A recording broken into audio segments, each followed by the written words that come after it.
Hi, you guys. It's Amanda, nutrition intuitive and energy embodiment coach. I am really excited for today. Um, I'm going to have Madeline MacKinnon, hormone expert, on live. We're going to have a little chat about rewilding with nourishing our feminine cycles with food and appreciating them with love. So, give me just 1 minute to share this out and to check. I have to wait for Madeline to get on. But I do want to say happy Thanksgiving to everyone in the States. I hope you're having a wonderful Thanksgiving. And even if you are unable to join live because you're being present with your family and having holiday time, I hope you'll drop your questions below because I know a lot of you were anticipating this. Let me just see.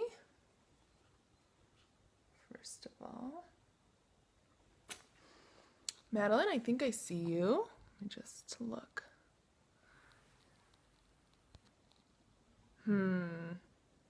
There we go. All right. Let's pray to the technology. It works.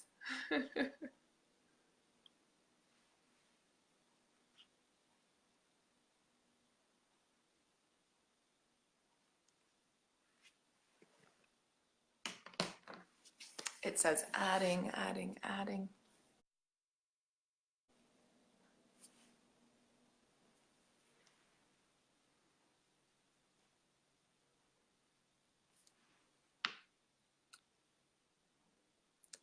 Oh, Madeline, it says that you declined the invitation, so I'm gonna try again.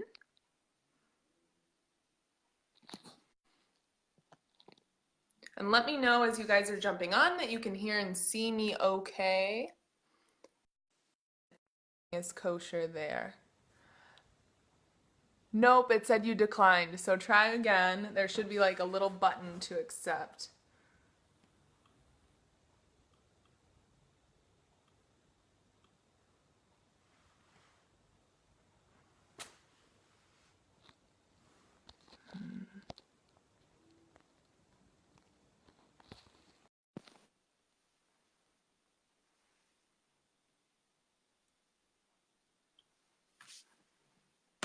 I'm gonna try something. Hello. Oh, we've got you! Yeah, awesome. Okay, I'm gonna just put this in my tripod here. So, okay, that works. Awesome. Well, welcome. Can you hear and see me Yeah. okay? Yeah, I can see you great. Okay, good. Sometimes there's a little bit of a delay or a lag or something. It's telling me over here that the broadcast was interrupted. But you can hear and see me okay? Yeah, I can. Yeah, I got it kind of fuzzy right before on your video before it came on, but everything looks fine now. Okay. I'm just going to do one quick thing.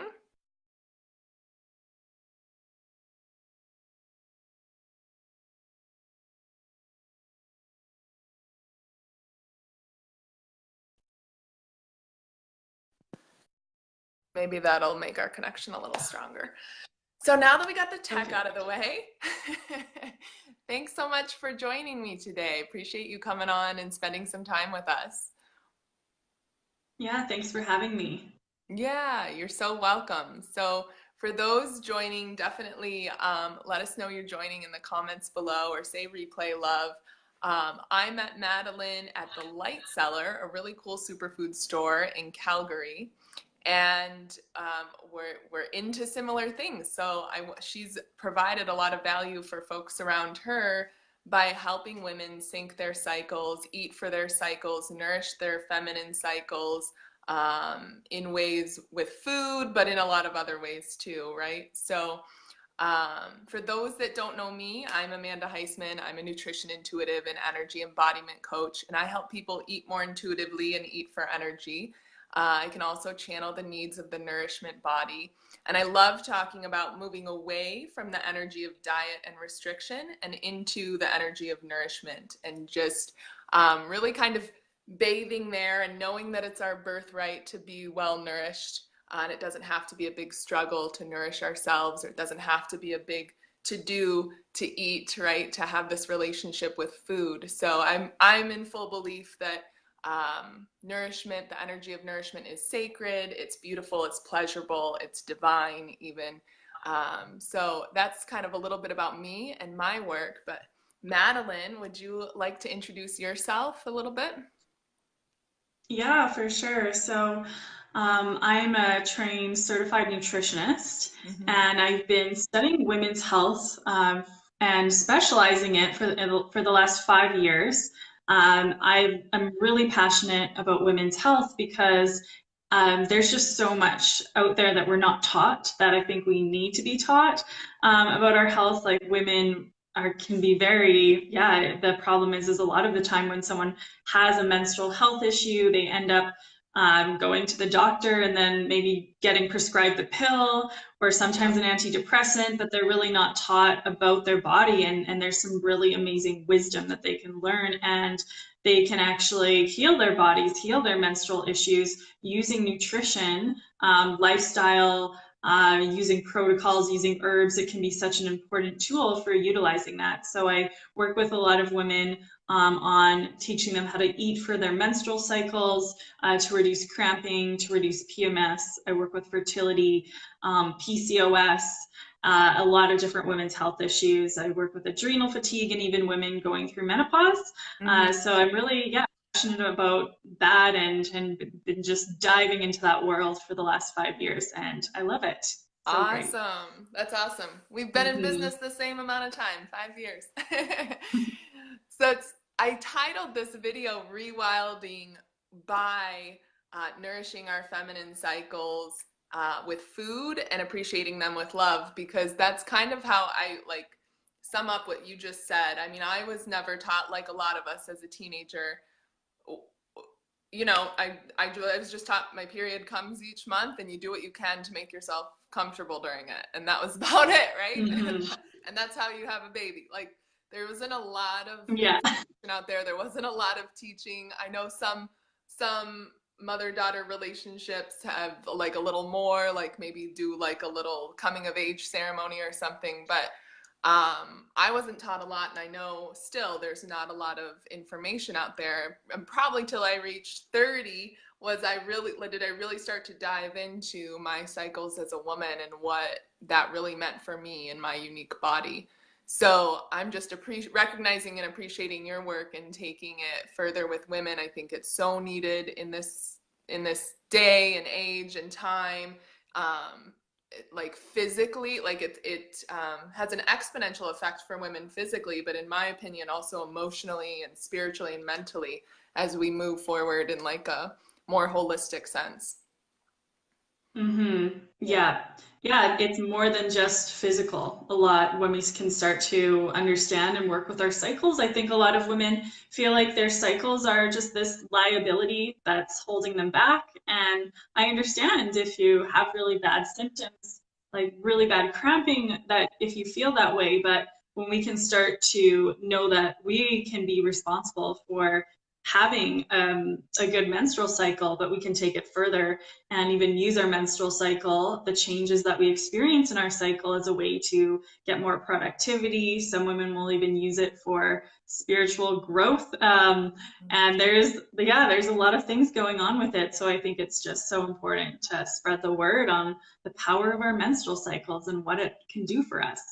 Yeah, what I'm hearing is it's super empowering, right? Like it's not something that happens Hmm. to us, it's something that happens for us, and how we can really kind of optimize our cycles to support our life and support us, not, be this hindrance Yeah. throughout our life and our And work. And yeah, and for your listeners who want to learn more about like intuitive eating, this really goes hand in hand, because when you can understand and just tap into your menstrual cycle, it can also allow you to have more like, I guess, more gentleness around different phases of your cycle. If you're noticing you're craving different things at different times, it allows you to just really follow those cues and connect more deeply to your body. Yeah. Madeline, can you tell us a little bit about your personal story? Did you have PMS symptoms or something to overcome that really got you interested in this work, or how did you get started? And what has your relationship been like with your cycle? Yeah, I did used to experience really bad PMS symptoms for the second half of my cycle where I just would have really sore breasts and I would get really moody and I just felt like a different person. Hmm. And I was able to overcome those symptoms by changing my diet, changing supplements to a point where my period just showed up.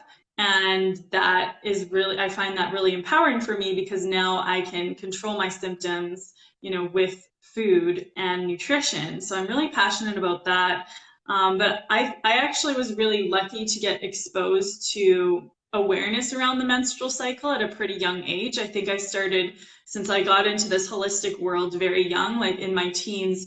I think when I was 19 or 20, I started to become friends with a lot of women who are already starting to honor their menstrual Oh, cycles, that's and they were wonderful. taking retreats to go into their moon lodge and relax and restore. And just like in my group of female friends, there was a huge positive attitude towards the menstrual cycle. Uh-huh. And so I always had that exposure. And like I've always been interested in finding out, knowing, being able to track my fertility because I was never interested in going on the pill. So I got that experience early on. So I'm really grateful to have that and to be carrying that with me through my 20s. Yeah. Oh, that's wonderful. That's good to hear. Mm-hmm. And it's interesting. I was never interested in going on the pill either and still haven't been to this day. But my relationship was still very like kind of tumultuous with my cycle through my teen. Well, I would Mm-hmm. say it when I was younger, it was I didn't have as many symptoms. And then maybe in my mid 20s, I started to get it started to get worse and worse.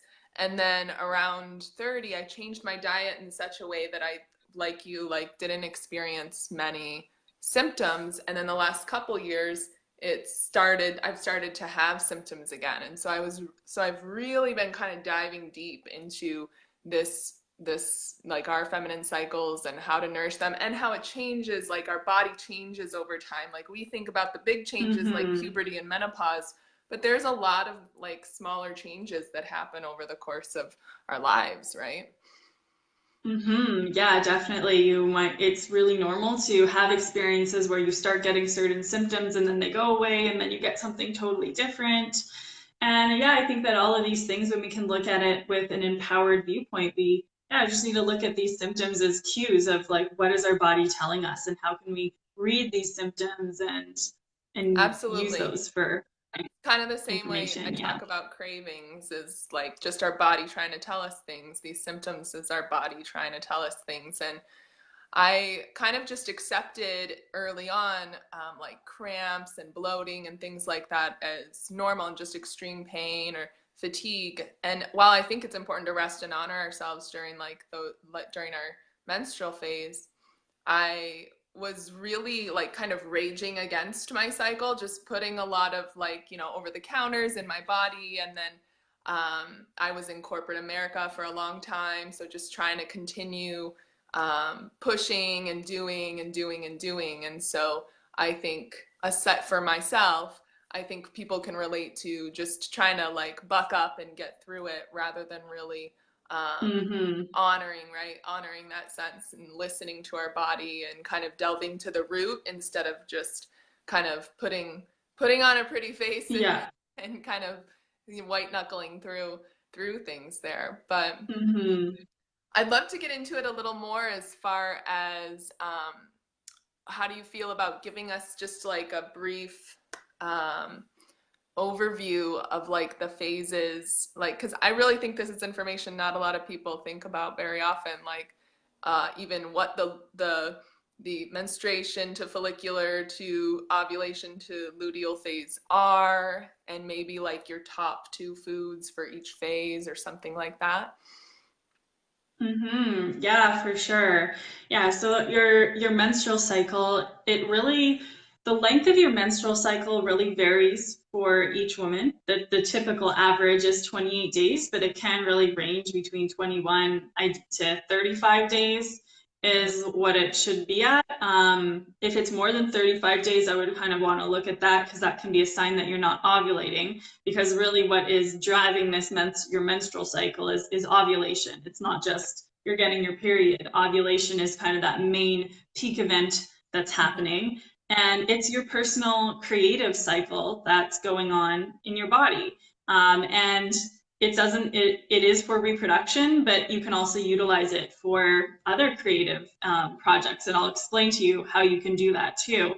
But just one thing that's really interesting is, you can break up your cycle into different seasons, and each phase of the cycle really corresponds to a different season because your cycle is a creative cycle, just like we have lunar cycles. There's the cycle of the earth, going around the sun, which is that's being influenced. And yeah, so a lot of things is, yeah, you really are like you have seasons in your body.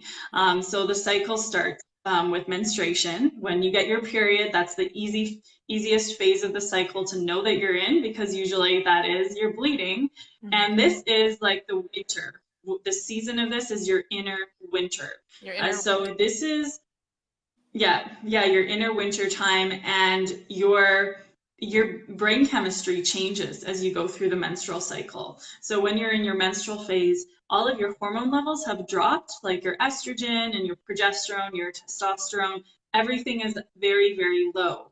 A lot of women find at this stage they feel this sense of relief and letting go. But sometimes because of those low hormones, you might feel more like depression. Sometimes but you're going to feel very intuitive and very connected to yourself. This is the time of your cycle where naturally you just feel like connected to your soul. Mhm. So and you might have lower energy. So this is why a lot of women are now who are practicing menstrual awareness choose to take this time to really rest as much as possible and really retreat and recuperate and take this as your sacred time to rest and restore. But of course, we all have busy lives, so it's sometimes hard to have 100% perfect time during this phase, but I really recommend that women rest and restore their bodies. Mhm. And nutritionally, you can use certain foods to reduce menstrual cramping. And what's great to have during this phase of your cycle is lots of warming foods, like warming soups and stews,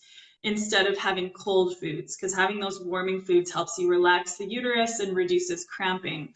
So avoid, ice cream and super Yeah. cold food and just think about nourishing that blood that you're losing. So I would recommend that. And also, I saw that you posted your moon brew tea, Yep. and I recommend women make up something that I call moon brew, where you are heating up, so you're making a tea with different herbs to help support your body during menstruation, being that reducing cramps, just remineralizing the body. So some herbs that you can try is raspberry leaf tea, is a really good one. Or if you have cramping, ginger and cinnamon are very effective for reducing the pain. And I've tried the moon brew tea, and I can affirm that it has definitely helped my cramp. Oh, amazing. That's Yeah. great. Yeah, I and it can knew become a about ritual the for rat. yourself. What's that? Oh, what were you? Oh, I was just saying you can make your tea as a ritual. Whenever you start bleeding, you can brew up your moon brew tea. Yeah, it is a nice ritual, and I had a pot going, for the first couple days of menstruation. But I always knew about the red raspberry is a common tea to brew up, but I like the mix with what you said, like the ginger, the turmeric, the cinnamon kind of really helped that as antispasmodic and Mm. helped the cramping. So thank you. Yeah, it's great. Yeah, and then as after menstruation, you enter your follicular phase, or also called your inner springtime. So you are going to see a rising energy happening in your body, because as your estrogen starts to increase, your body's preparing for ovulation, you will notice you're going to get this rise in energy. You're going to start feeling more outward. Maybe you'll want to be more social. It's your brain is really wired to try new things at this time. This is the time where if you want to start a creative project, just the energy that's going on in your cycle is really going to be the optimal thing to actually start working and start your project. So you can actually ride the waves of the energy spikes during your cycle to do projects in your work, to do creative projects. It's really cool to be able to harness that. And that's a way that the cycle can be empowering, and you can use your cycle to work for you instead of feeling like it works against you. So the follicular phase is a great time to start new things. Nutritionally, how you nourish your body. It's great to have lots of antioxidants at this time. So this is the time to have like your berry smoothies, and avocado is really great. These are going to help to support the development of that follicle that your body is going to eventually release as the egg during ovulation. Awesome. So antioxidants and avocado during follicular. Yeah, so like a berry smoothie would be great. So that's what you would do. And, you know, and I'm talking about ovulation, and even if you're not interested in fertility or anything like that, just know that you want optimal ovulation every single month, because when you ovulate and when your ovaries produce the right hormones, this is going to reduce all of those bad symptoms that come with your menstrual cycle, like the cramping and the pain and the breast tenderness and the moodiness, and you even need it for your bone health. So very important to ovulate. It's a really key importance to women's health. I could go on a little rant about that. I won't, but I think that, the pill, you don't ovulate when you're on the pill. So just know that you have to ovulate. You have to ovulate to produce all the right hormones that you need. So then the next phase of your cycle as we enter is ovulation. So this is like the big event. This is when a lot of your hormones really peak, and that egg bursts from the ovary, and you have peak estrogen, peak testosterone, and you're going to ideally feel a very high amount of energy during this time, feel more calm, feel more like happy, and feel very social. Usually during this phase, this is your summertime. So as well, because you're ovulating, you'll have this like attractive energy around you and this sense of magnetism. So it's this great time to public speak, go on the first date, ask for a raise, from your boss or something, you just utilize that. And it doesn't even have to be sexual. It's just more, you have this magnetism to you and this charisma usually. And with ovulation, some things to eat would be like raw cruciferous vegetables are really good, because those help to make sure your body is detoxing the estrogen that you're creating, because you're putting out a lot of estrogen and the body needs to get it out of the body. I just want to highlight that a little bit, because a lot of people don't realize that piece of it. You need to detox out the estrogen as well. Yeah. So estrogen, there's always like people say, oh, there's bad estrogen, there's good. There's a lot of different types of estrogen, and it's more about making sure you have balanced amounts through your cycle. But you actually need to make sure that the estrogen that you produce, you need to have certain nutrients and foods to make sure that it's being removed from your body. Because if it just reabsorbs, gets into your bloodstream, then that's when you can run into those issues of estrogen dominance, feeling more like moody, and even some women can get more like an increased risk of like cysts and endometriosis and heavy periods. So it's really important to eat lots of those foods at that time in your cycle. So this is a time to do like salads and like raw kale, add some raw kale to your smoothies. Right. Awesome. Yeah, and then after you ovulate, you enter the luteal phase, or your inner autumn. And this is the phase where a lot of women can struggle with, because this can be the time where your moods might drop, you might start to get lower energy, more moodiness, more cravings. So how you eat during this time really can impact how you feel during this phase. So if you've worked on detoxing estrogen during ovulation, it will make it better. But what's going on here is estrogen has started to go down, and then your progesterone has become your dominant hormone. And we really want to try and have optimal levels of progesterone for our fertility, for conception, if any women are trying to conceive, and also for reducing the PMS and helping you have not too heavy of a period. So during this time, your body actually requires more magnesium, which is why you might notice you get chocolate cravings. So one thing you can do is to up your intake of dark leafy greens. Swiss chard is my favorite because it's the highest in magnesium. Yeah. And then